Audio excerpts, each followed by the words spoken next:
नमस्कार। तो आज हम संक्रांति की बात करते हैं। जैसा कि संक्रांति आने ही वाली है, अब हम यहाँ जानेंगे कि संक्रांति की उपयोगिता क्या है, ये कब होती है, ये किस दिन होती है, सूर्य अपना राशि परिवर्तन करते हैं, सूर्य कितनी बार राशि परिवर्तन करते हैं, ये कब होती है, तो उसका असर क्या होता है, इसकी उपयोगिता क्या है, इन सब चीज़ों का आज हम यहाँ जानने की कोशिश करेंगे। अभी जो संक्रांति है उसको मकर संक्रांति बोलते हैं, मकर की संक्रांति बोलते हैं, यानी सूर्य धनु राशि से निकलकर मकर राशि में प्रवेश करेंगे। अब सूर्य जब मकर राशि में प्रवेश करेंगे तो मकर राशि का स्वामित्व शनि को मिला हुआ है और हमारे पुराणों के अनुसार सूर्य और शनि पिता पुत्र हैं। पिता पुत्र होते हुए भी ये नैसर्गिक शत्रुओं की तरह इनकी गिनती होती है ज्योतिष के हिसाब से। अब ज्योतिष के हिसाब से जब ये नैसर्गिक शत्रु हैं तो आप वैसे प्लैनेटरी सिचुएशन में भी देखेंगे तो जो सैटर्न है यानी जो शनि प्लैनेट है, जो ग्रह है, वो इस जगह लोकेटेड है जहाँ सूर्य की रश्मियाँ यानी सूर्य की रेजेस, सन रेजेस बहुत ही रेयर पहुँचती हैं। इसलिए शनि को काले से डिनोट, ब्लैक कलर से डिनोट किया जाता है, वहाँ अधिकतर अंधकारमय रहते हैं। अब सूर्य जब शनि की राशि में प्रवेश करेंगे तो ये बहुत इंपॉर्टेंट हो जाता है। और जब सूर्य शनि की राशि में प्रवेश करते हैं तब सूर्य खुद के नक्षत्र में होते हैं, तो सूर्य भी बली होते हैं और शनि भी बली होते हैं। तो इसलिए हमको यहाँ पर ये डिस्कशन बहुत इम्पॉर्टेंट है। हाँ, संक्रांति हर महीने होती है। संक्रांति जब सूर्य अपना राशि परिवर्तन करते हैं हर महीने, जैसे मकर के बाद कुंभ में जाएंगे, कुंभ के बाद मीन में जाएंगे, मीन के बाद उच्च के होके मेष राशि में जाएंगे, ये जब जब राशि परिवर्तित करेंगे वो तब तब संक्रांति होती है। और हर संक्रांति का अपना अलग महत्व है। मकर संक्रांति का महत्व इसलिए ज़्यादा है क्योंकि अभी सूर्य दक्षिणायन से उत्तरायण हो जाएंगे। जब दक्षिणायन होते हैं तो मकर राशि से पहले की जो 6 राशियां होती हैं यानी कर्क, सिंह, कन्या, तुला, वृश्चिक और अभी धनु राशि में है, जब तक ये संक्रांति के दिन मकर राशि में प्रवेश नहीं करते। इन 6 राशियों में जब सूर्य होते हैं तो इन्हें दक्षिणायन कहा जाता है। आप जब खुद देखेंगे, यदि आप सुबह उठते हैं, सूर्योदय देखते हैं, तो आपको भी इनकी दिशाओं का परिवर्तन थोड़ा थोड़ा समझ में आएगा कि सूर्य हैं पूर्व से ही आएंगे लेकिन दक्षिण की तरफ टिल्ट है। और जब धीरे धीरे जैसे ही हमारी मकर संक्रांति हो जाएगी तब सूर्य धीरे धीरे उत्तर की तरफ टिल्ट हो जाएंगे। जब सूर्य दक्षिणायन होते हैं तो हमें ये कहा जाता है कि ये देवताओं की रात होती है। और दक्षिणायन सूर्य जब होते हैं तो धीरे धीरे रातें बड़ी और दिन छोटे होते हैं, इसलिए इसे देवताओं की रात कहा जाता है।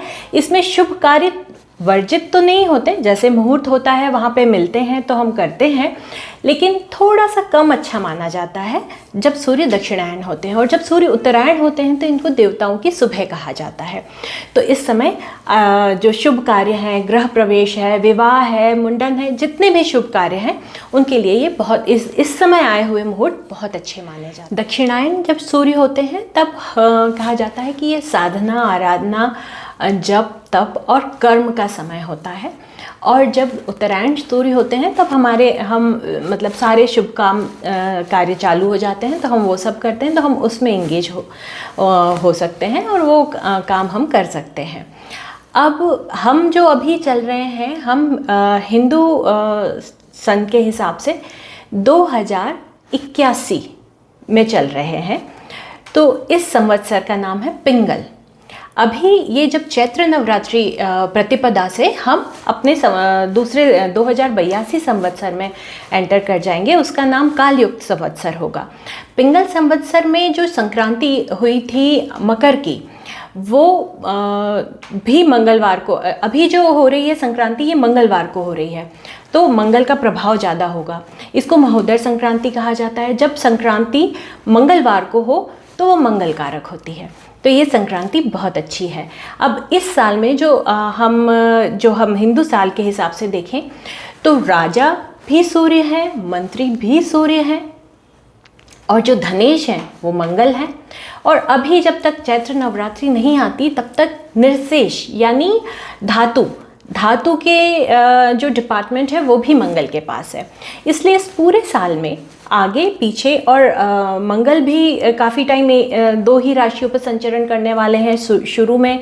अभी जिस दिन संक्रांति होगी तो सूर्य और मंगल का सीधे दृष्टि संबंध बनेगा। सूर्य की दृष्टि मंगल पर होगी, मंगल की दृष्टि सूर्य पर होगी, तो मंगल का बल बहुत अधिक है। इस साल मंगल का बल बहुत अधिक दिख रहा है। तो हम इस पे गोल्ड पे, धातुओं के राजा भी ये हैं, तो हर धातु के रेट्स पे बड़ा ऊपर नीचे होने वाला है। संक्रांति को कई प्रदेशों में धान्य के महोत्सव के रूप में भी देखा जाता है। धान्य के रेट भी संक्रांति कब और किस समय हो रही है उस पर निर्भर करता है। ज्योतिष उसके हिसाब से इनके रेट्स के प्रिडिक्शन निकालते हैं। और इसके जैसे कि क्योंकि मंगल में जब संक्रांति होती है तो ये युद्ध के लिए बहुत अच्छा माना जाता है, क्योंकि जब मंगल की संक्रांति होती है तो किसी भी कॉन्फ्लिक्ट का रिजोल्यूशन या सॉल्यूशन बातों से नहीं होता, एक्शन से होता है। तो ये जो टाइम है, ये जो साल है, 9 अंक के कारण अंक ज्योतिष के हिसाब से भी मंगल का है। अभी मंगल और सूर्य का संबंध बन रहा है। मकर संक्रांति मंगल में हो रही है, मंगलवार के दिन हो रही है। मंगल का वर्चस्व बहुत ज़्यादा है, तो इस साल में हमको एक्शन बहुत ज़्यादा देखने मिलेगा। और जैसे चैत्र प्रतिपदा लगेगी तो राजा और मंत्री भी दोनों ही सूर्य होंगे। सूर्य यानी गवर्नमेंट, सूर्य यानी राजा, तो सूर्य का बोलबाला बहुत ज़्यादा रहेगा। विपक्ष थोड़ा कमज़ोर रहेगा, तो कहीं ना कहीं गवर्नमेंट भी अपनी मनमानी करती हुई नज़र आएगी और कुछ एक्शंस कुछ ज़्यादा ही नज़र आएंगे। अब जो ये हमारी मकर संक्रांति हो रही है, ये मकर संक्रांति 14 जनवरी को ही हो रही है। हाँ, हमारे उज्जैन के पंचांग में सुबह 8:41 पर ये संक्रांति बताई गई है। कुछ पंचांगों में थोड़ी डिस्क्रिपेंसी है, जिसमें दोपहर 3:48 पे ये संक्रांति बताई गई है। अब यदि ये संक्रांति, वैसे दोनों ही 14 जनवरी के दिन ही है, इसलिए जो पुण्य काल होगा वो सूर्योदय से शुरू होकर रात तक संक्रांति का पुण्य काल रहेगा। आप दान और पूजा पाठ आप जो भी करते हैं, आप 14 जनवरी के दिन किसी भी समय कर सकते हैं।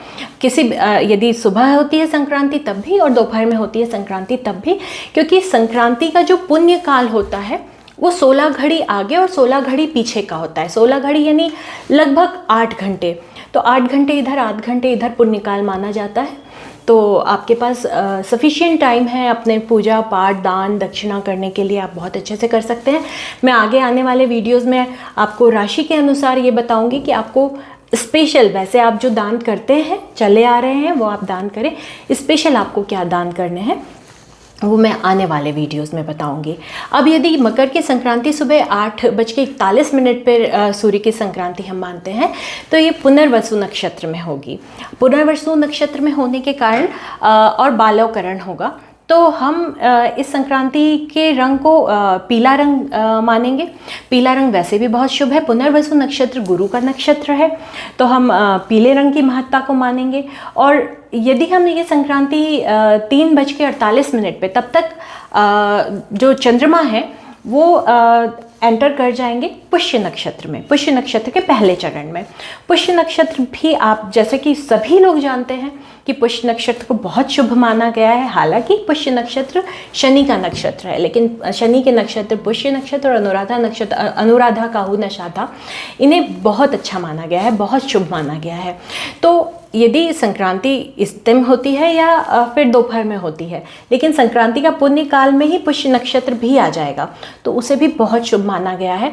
पुष्य नक्षत्र के समय भी आप साधना, आपने गुरु पुष्य सुना होगा, आपने रवि पुष्य सुना होगा, लेकिन जो मंगल को पुष्य नक्षत्र पड़े या बुधवार को, क्योंकि वो भी विष्णु का स्वरूप बुधवार को माना जाता है, या शुक्रवार को पड़े, सारे ही पुष्य नक्षत्र बहुत शुभ माने जाते हैं।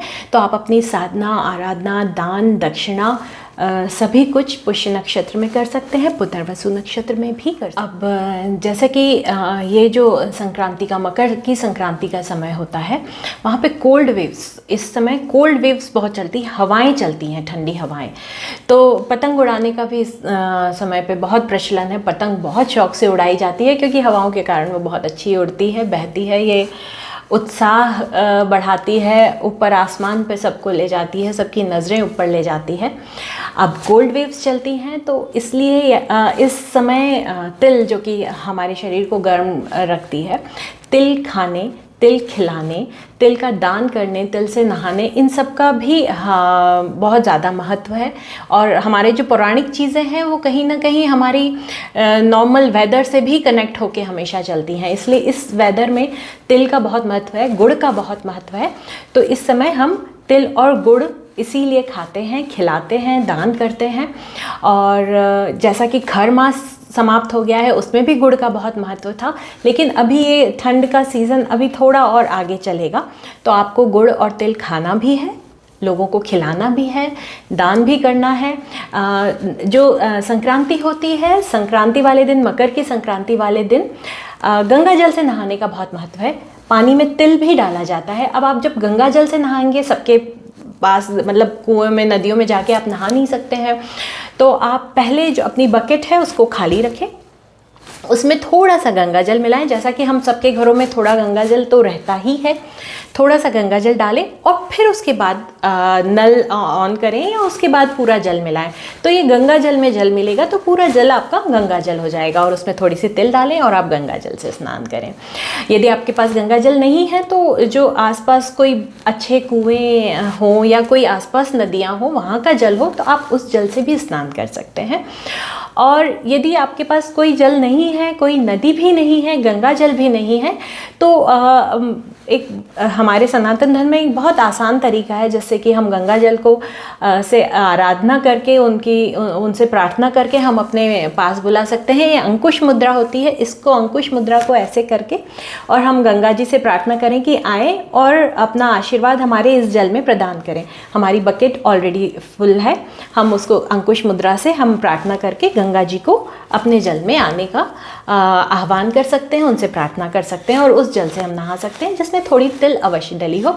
हाँ, तिल के उपटन से भी हम नहाते हैं, तिल का उपटन भी उस दिन किया जाता है और तिल का सेवन तो किया ही जाता है, तिल का दान भी किया जाता है।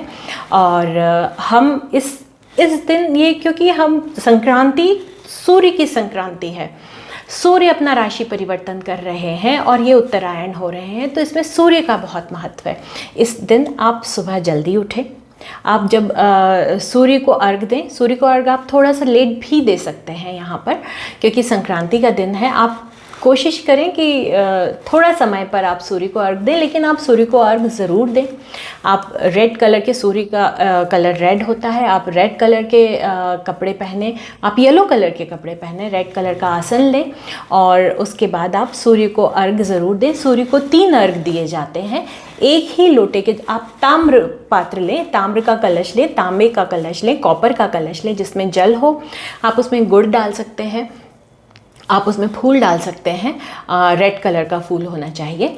और सूर्य को अर्घ देंगे 1, 2 और 3। एक ही मतलब जो कलश में जल है उसी को आप रोक रोक के 3 बार सूर्य को अर्घ देंगे। सूर्य को अर्घ देने के लिए आप सूर्य गायत्री मंत्र का उच्चारण कर सकते हैं। वो है आदित्याय विद्महे दिवाकराय धीमहि तन्नो सूर्य प्रचोदयात्। इस मंत्र से, सूर्य गायत्री मंत्र से आप सूर्य को अर्घ दें। उसके बाद आप सूर्य को, जैसा कि मैंने पहले भी बताया है, सूर्य आत्मविश्वास है और सूर्य को स्ट्रॉन्ग करके रखना बहुत आवश्यक है। तो आप चाहें तो वहीं सूर्य की रोशनी में बैठकर सूर्य गायत्री का जाप कर सकते हैं। वो आप पे निर्भर करता है, आपकी श्रद्धा पे निर्भर करता है। हाँ, ये हमारे सनातन धर्म में कहा गया है, जपात सिद्धि, आप जितना ज़्यादा जप करेंगे उसका असर उतना ही ज़्यादा होगा। और कोई भी गायत्री मंत्र का महत्व आप जानते ही हैं। ये सूर्य गायत्री है और संक्रांति का दिन है, बहुत महत्वपूर्ण दिन है, सूर्य उत्तरायण हो रहे हैं। तो आप सूर्य गायत्री का जितना आप कर सकें जाप आप उतना जाप करें और इसमें सूर्य को अपने स्ट्रॉन्ग करें, आप अपने आत्मविश्वास को बढ़ाएं। हाँ, सूर्य आत्मविश्वास के साथ साथ कभी कभी अहंकार भी देते हैं, तो आप अपने अहंकार को कंट्रोल करें लेकिन आत्मविश्वास को ज़रूर बढ़ाएं। जैसा कि मैंने आपसे कहा था कि अब हर राशि के अनुसार आपको, आपकी अपनी राशि के अनुसार आपको इस दिन क्या दान करने में का ज़्यादा महत्व है, वो मैं आपको एक एक राशि का आगे आने वाले वीडियोस में मैं डिस्क्रिप्शन दूंगी आपके लिए। सूर्य का ये संक्रांति कैसे रहने वाली है, सूर्य का ये राशि परिवर्तन कैसा होने वाला है, उसकी जानकारी दूंगी, तो आप मेरे साथ बने रहें। हाँ, सूर्य गायत्री मंत्र भी मैं नीचे डिस्क्रिप्शन में दे दूंगी, जिसको आप पढ़ के, आप लिख के और इसका उच्चारण कर सकते हैं। और मैं नीचे डिस्क्रिप्शन में हर राशि को क्या दान करना है और उनके लिए ये आने वाला समय, सूर्य का ये संचरण मकर राशि में कैसा रहने वाला है, ये मैं आपको बताऊंगी, सो दैट आप मेरे चैनल को सब्सक्राइब करें और बेल आइकन पुश करें, जिससे कि आप मुझसे कनेक्टेड रहें और आपकी राशि में आपको क्या दान करना चाहिए और कैसा रहेगा ये आप जान पाएंगे। इसी के साथ मैं अभी का वीडियो समाप्त करती हूँ और आपको आगे आने वाले वीडियोज़ में जानकारी दूँगी। धन्यवाद।